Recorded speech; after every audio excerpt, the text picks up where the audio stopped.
अस्सलाम वालेकुम, मैं असदुल्ला खान हूँ। 3-4 चीज़ों पे मैं आपसे बात करना चाहता हूँ इस वीडियो में। सबसे पहले तो आज सुबह मेरी नज़र से एक सुहेल वड़ाइच साहब का बयान गुजरा, जिसमें वो ये कह रहे हैं कि नवाज शरीफ साहब को इक़्तिदार ना देकर इस वक्त इस्टेब्लिशमेंट ने एक फाश गलती की।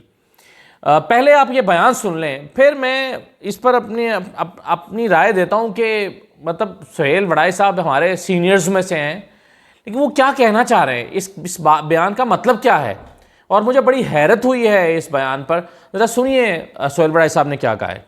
ये बड़ा सैड इंसिडेंट है। मैं तो तयशुदा लगता है आपको या वाकई इंसिडेंट है? नहीं, मैं तो समझता हूँ कि सैड इंसिडेंट है। चाहे इसमें मियाँ साहब की सियासी गलतियां हैं, ठीक है, और मैं समझता हूँ मुक्तदरा ने भी फाश गलती की है उनको इक़्तिदार ना देकर। क्या गलती है? देखिए क्या फर्क पड़ता है? देखिए, जो रियल आदमी जो है ना नून में, वो नवाज शरीफ है। उसी का इकोनॉमिक विजन था, उसी ने मोटरवेज बनाई, उसी ने इंडिया से मुज़ाकरात किए, मोदी उसी के घर आया था, ठीक है जी। अफगानिस्तान के बारे में सारे मुआहदे उसने किए थे, ठीक है। एटमी धमाका उसने किया था, प्रेसिडेंट क्लिंटन से डायलॉग उसने किया था कि अगर कोई नून के अंदर लीडर है तो वो तो नवाज शरीफ है। तो आप नवाज शरीफ को इग्नोर करके, उनकी लीडरशिप को इग्नोर करके आप उनसे क्या ले लेंगे? तो इसका मतलब तो ये हुआ वड़ाई साहब, आप ये कह रहे हैं कि नून लीग की हुकूमत तो बन गई, लेकिन वो फायदा शायद ना दे सके जो मियाँ साहब जी होते हुए। यही मैं कहना चाहता हूँ, बिल्कुल ठीक कह रहे हैं आप। यानी कि अब मियाँ साहब अगर आप नून से जो फायदा लेना था वो तो नहीं ले सके, तो लेकिन नून को आपने हुकूमत दे दी है। तो 3 अगर पार्टियों को कंपेयर आप करें, इमरान खान साहब का दौर 3-3.5 साल था, मियाँ साहब और पीपल्स पार्टी, डिलीवरी वाइज कौन ज्यादा बेहतर? डिलीवरी कल्चर तो, किसके अंदर है? देखो, डिलीवरी तो सिर्फ और सिर्फ नवाज शरीफ ने की है। अच्छा, अब इसमें देखें 2-3 बातें। पहली बात तो यह है कि जब सुहेल वड़ाइच साहब कह रहे हैं कि मुक्तदरा ने यानी दायरा मुक्तदरा इस्टेब्लिशमेंट को कह रहे हैं, तो वो कहते हैं कि जी उन्होंने नवाज शरीफ को इक़्तिदार ना देकर फाश गलती की है। अच्छा, अब सवाल ये पैदा होता है कि नवाज शरीफ को इक़्तिदार कैसे नहीं मिला। अगर नवाज शरीफ जब आए थे और आकर जीत जाते ना सीटें, 200 सीटें जीत जाते तो इक़्तिदार ले लेते। अच्छा, या तो फिर आप ये कह रहे हो कि PMLN तो 200 सीटें जीत रही थी, लेकिन मुक्तदरा ने उनकी सीटें कम करके 80 कर दी और यूं नवाज शरीफ का इक़्तिदार छीन लिया, तो ये गलती की है। या तो वो ये कह रहे होते, वो ये नहीं कह रहे। वो ये कह रहे हैं कि जी नवाज शरीफ को हुकूमत क्यों नहीं दी गई, यानी नवाज शरीफ को क्यों नहीं वज़ीर आज़म बनाया गया। अच्छा, नवाज शरीफ खुद वज़ीर आज़म इसलिए नहीं बने कि नवाज शरीफ ये समझते हैं कि वो उनके पास अगर सादा अक्सरियत होती तो वो वज़ीर आज़म बनते, और अगर सादा अक्सरियत नहीं बननी तो वज़ीर आज़म नहीं बनेंगे। अब नून लीग की जो है वो सीटें 15 से 20 हैं, 17 हैं, 15 हैं, 20 हैं। कोई बहुत आप जोर लगा लेना, सुहेल वड़ाइच साहब भी अगर कहें कि कितनी सीटें हैं तो 25-30 हो जाएंगी, 35 हो जाएंगी, इससे ज़्यादा सीटें तो नून लीग की आई ही नहीं है। तो इस्टेब्लिशमेंट से यह शिकवा है क्या कि 170 सीटें क्यों नहीं जीती नून लीग? और भाई 170 सीटें तो नून लीग ने खुद जीतनी थी। 170 सीटें यानी 169-70 जो चाहिए था आपको वज़ीर आज़म बनने के लिए, वो तो नून लीग ने खुद जीतना था ना। वो इस्टेब्लिशमेंट तो जितना जोर लगा सकती थी वो लगाया, जितना जोर लग सकता था इलेक्शंस के लिए वो लगा। हमने देखा PTI को ने कैंपेन ही नहीं की, PTI के लोग जो हैं वो मंजरे आम पर ही नहीं आए, कैंपेन किए बगैर वो इतनी सीटें जीत गए। तो नून लीग को तो पूरी चीज प्लेट में बनाकर दी गई, वो फिर भी लोगों ने उनको वोट नहीं किया। इसमें एस्टैब्लिशमेंट का क्या कसूर है? बल्कि एस्टैब्लिशमेंट को उल्टा नवाज शरीफ से नाराज होना चाहिए कि भाई हमने तारीखी सपोर्ट आपको दी इलेक्शन के लिए, पूरा माहौल बनाकर दिया। अब दुश्मन, पहली मर्तबा कभी किसी के सियासी हरीफ को के साथ ऐसा नहीं किया गया जो इस दफा हुआ। सियासी हरीफ का बिल्कुल इलेक्शन में उतरना, उनसे निशान ले लिया गया, निशान के बगैर वो मैदान में उतरे, और कोई बैंगन के निशान पे, कोई जूते के निशान पे, कोई चिमटे के निशान पे उतरा। और ये लोग जो कोई बकरी के निशान पे उतरा, कोई खरगोश के निशान पे उतरा, कोई इन नामों से मुख्तलिफ जो रंगों वाले जो निशानात हैं, मुख्तलिफ तरह के निशानात आपको दे दिए गए। इस तरह का माहौल तो पहली मर्तबा किसी सियासी जमात को बना के दिया गया। तो ये सारा कुछ तो नवाज शरीफ की फेवर में हुआ। तो शिकवा तो एस्टैब्लिशमेंट को करना चाहिए कि भाई आपको हमने इतना माहौल बना के दिया, आप फिर नहीं जीत सके, आपने फिर हमें जीत के नहीं दिखाया। उल्टा शिकवा एस्टैब्लिशमेंट से हो रहा है कि जी नवाज शरीफ को इक़्तिदार क्यों नहीं दिया। और भाई नवाज शरीफ को 17 सीटों पर इक़्तिदार कैसे मिल सकता था? अच्छा, ये शिकवा आपका दुरुस्त हो सकता है अगर आप ये कहना चाहते हैं कि नवाज शरीफ को की 17 सीटों को अगर 70 सीटों में बदल दिया गया है तो 170 में क्यों नहीं बदला गया। हाँ, ये शिकवा है तो चलेंगे, मैं मान लेता हूं कि आप ये कहना चाहते हैं कि अगर आपने करना ही था और 70 सीटों पे 80 सीटों में कन्वर्ट किया गया और मिला जुला के रो धो के कोई 100 से ऊपर ले जाई गई, एक्चुअली तो 70-72 बन रही थी उस दिन भी, यानी बावजूद रिजल्ट चेंज करने की भी 70-72 से ऊपर जा ही नहीं रही थी। तो ऐसी सूरत में आप ये शिकवा करना चाहते हैं कि जी आपकी सीटें आपको जो है वो 170 सीटें क्यों नहीं की। तो नवाज शरीफ का इक़्तिदार जो है, और अगर जैसे शहबाज शरीफ को दिया है या जैसे नून लीग ने सीटें हासिल करके शहबाज शरीफ इक़्तिदार में आए तो नवाज शरीफ आ जाते। फैसले तो फिर भी इस्टेब्लिशमेंट ही करती है ना। आप देखें फैसले तो हुकूमत ही करती है ना।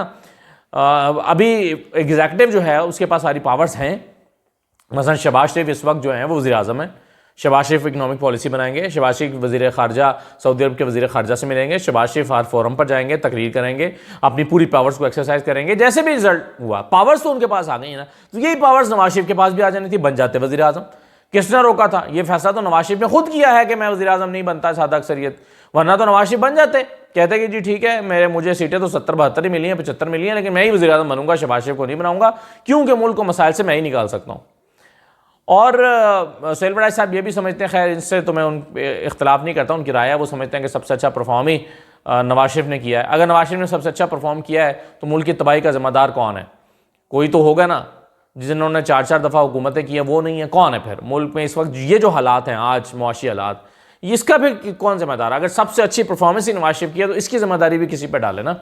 ये सवाल भी सुहेल वड़ाई साहब से होना चाहिए। तो मुझे ये कई लिहाज से ये क्लिप 1.5 मिनट का जो है वो बहुत हैरान कुन लगा, और इस्टेब्लिशमेंट से शिकवा करना तो बहुत ही हैरान कुन है कि जी उन्होंने नवाज शरीफ को इक़्तिदार नहीं दिया। नवाज शरीफ इक़्तिदार हासिल करने की पोजीशन में नहीं थे, अवाम के पास गए, अवाम ने वोट ही नहीं दिया।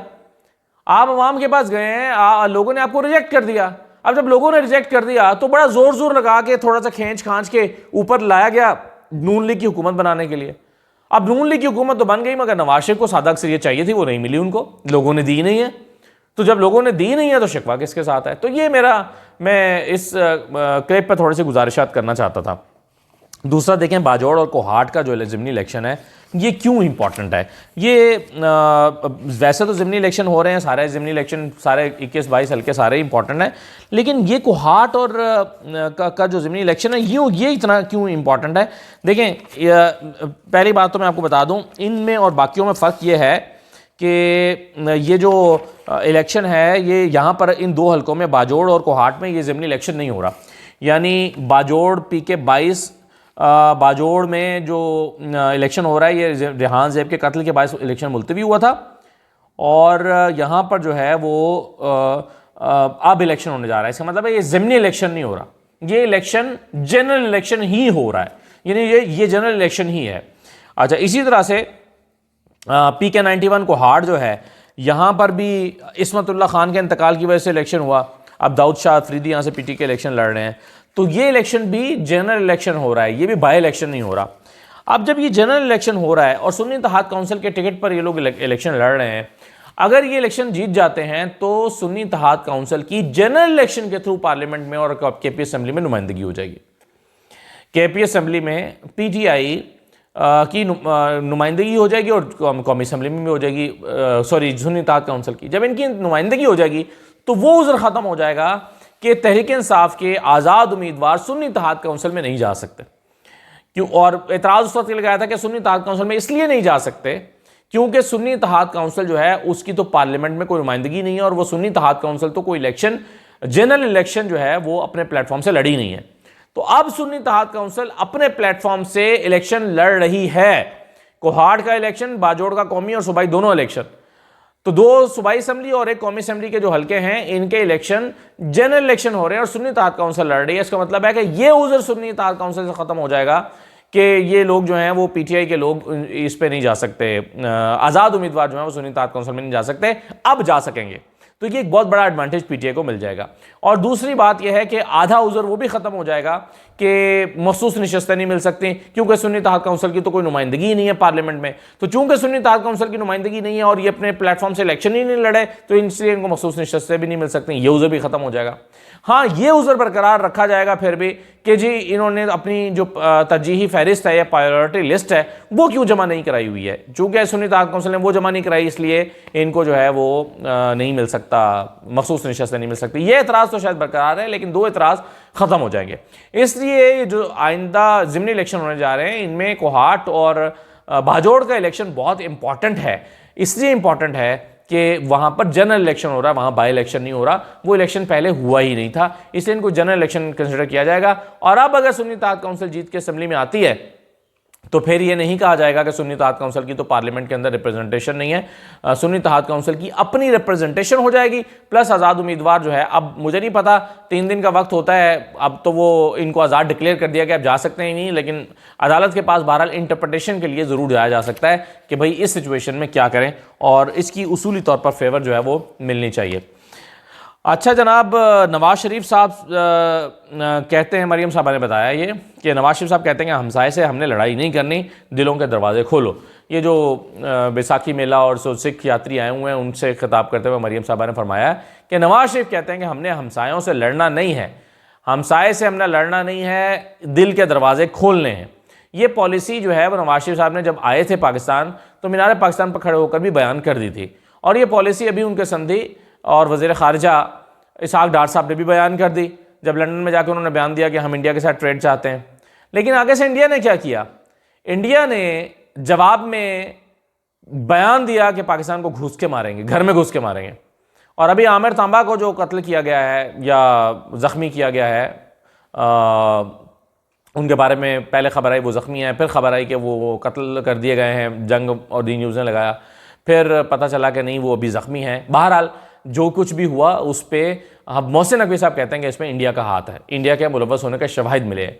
तो इंडिया कहता है हम घर में घुस के मारेंगे और मार रहा है, और 20 अफराद को पिछले 2-3 साल में कत्ल किया जा चुका है इंडियन एजेंसीज की तरफ से पाकिस्तान में। 20 अफराद को, कनाडा में 1 बंदा मारा गया, अमेरिका में 1 बंदे को मारने की मनसूबाबंदी हुई और पूरी दुनिया में शोर मच गया। पाकिस्तान में 20 बंदों को उन्होंने घर के में घुस के मारा, और अब भी कह रहे हैं घर में घुस के मारेंगे। और नवाज शरीफ साहब फरमाते हैं कि हम आपसे लड़ना नहीं चाहते।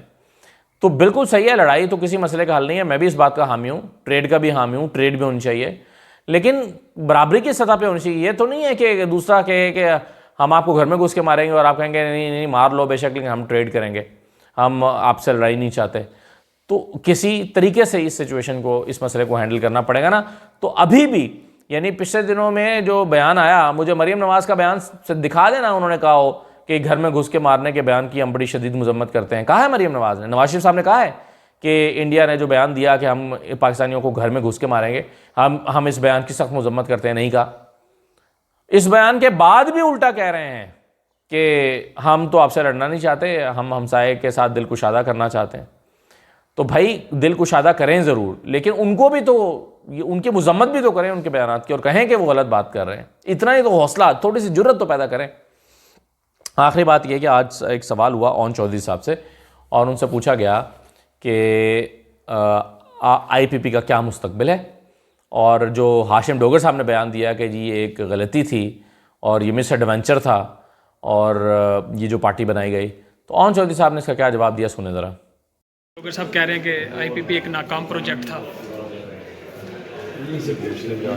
आप सर पार्टी के रुकन है, आप बता देना।